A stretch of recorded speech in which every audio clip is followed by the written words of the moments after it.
রবিবার অগ্নিশর্মা অগ্নিমিত্রা ফুটপাত দখল করা দোকানদারদের কড়া শাসন পুরমন্ত্রী। শহরে সোনার খনি কোথায়? গ্রেট ইস্টার্ন ট্রেডিং কোম্পানির কস্ট টু কস্ট অফারে, যেখানে সবাই পাবে অ্যাসিওরড গিফটস আর গোল্ডেন বক্স খুললেই জিতবে বাম্পার গিফট। সাথে EMI up to 36 months, cashback 26,000, exchange আর 75% পর্যন্ত ডিসকাউন্ট। তাই বলছি, এই ডিটেকটিভ দাদার পাক্কা পছন্দ। গ্রেট ইস্টার্ন ট্রেডিং কোম্পানির কস্ট টু কস্ট অফার। আজই যান গ্রেট ইস্টার্ন ট্রেডিং কোম্পানিতে। TNC apply. ফুটপাথের 2/3 রাস্তা 24 ঘন্টার মধ্যে ফাঁকা করতে হবে, হুঁশিয়ারি পুরমন্ত্রীর। কলকাতার পুর কমিশনার এবং আধিকারিকদের সঙ্গে ল্যান্সডাউন বাজার পরিদর্শন করেন তিনি। ল্যান্সডাউন মার্কেটে বড় করে তৈরির হবে ঘোষণা করেছেন অগ্নিমিত্রা। সংসারপত্র হয় দোকান কিনো, অসুবিধা নেই, আমরা দোকান দিয়ে দিচ্ছি। স্মিতা ম্যাডাম, আপনি দোকান দিয়ে দিন, আমরা দোকান দিয়ে দিচ্ছি। কিন্তু ফুটপাত দখল করে এটা করা যাবে না, এই সরকারে অন্তত করা যাবে না। ঠিক আছে, 1/3 দোকান, 2/3 কিন্তু আমার রাস্তা চাই নাকি সাহেব, 2/3 আমার রাস্তা চাই, সেম রাস্তা পুরো একদম মোড় থেকে শেষ অবধি 2/3 আমার রাস্তা চাই। 7 বছর আগে এক কালী বলে টিএমসির ক্যাডার সেই বিল্ডিংটা নতুন যে মার্কেট হচ্ছিল 7 বছর আগে বন্ধ করে দিয়েছে।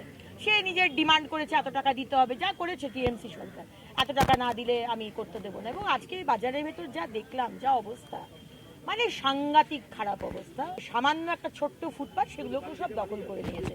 তাই পুলিশকে বলা হয়েছে বাইরে যারা দখল করে বসে আছে তাদেরকে সময় দেওয়া, তারা দরকার হলে আমরা ভিতরে দোকান দেবো। অনেকগুলো জায়গা বেরিয়েছে এবং ইমিডিয়েটলি দোকানের যে আমাদের বিল্ডিংয়ের যে প্রমোটার, উনি স্মিতা পান্ডেজির সাথে কথা বলবে।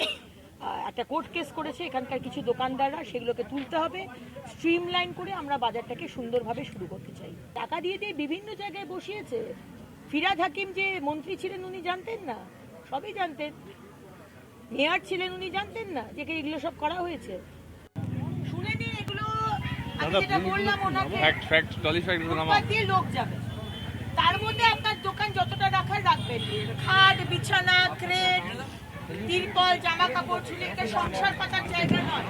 সংসার পাততে হয় দোকান কিনো, অসুবিধা নেই, আমরা দোকান দিয়ে দিচ্ছি। স্মিতা ম্যাডাম, আপনি দোকান দিয়ে দিন, আমরা দোকান দিয়ে দিচ্ছি। কিন্তু ফুটপাত দখল করে এটা করা যাবে না।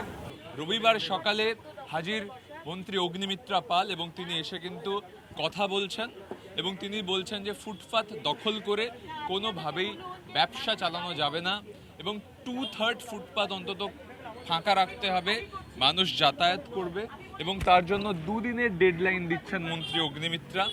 কেএমসির যিনি কমিশনার রয়েছেন তাকে সঙ্গে নিয়ে স্থানীয় ভবানীপুর থানা এবং তার সঙ্গে সঙ্গে পুরসভার আধিকারিকদের সাথে নিয়ে কিন্তু মন্ত্রী অগ্নিমিত্রা পাল তিনি রবিবার একেবারে সকাল সকাল ল্যান্সডাউন বাজারে এসে কিন্তু কথা বলছেন এবং দোকানদারদের রীতিমতো হুঁশিয়ারি দিচ্ছেন যে ফুটপাত দখল করে রাখা যাবে না, মানুষের কষ্ট হবে না।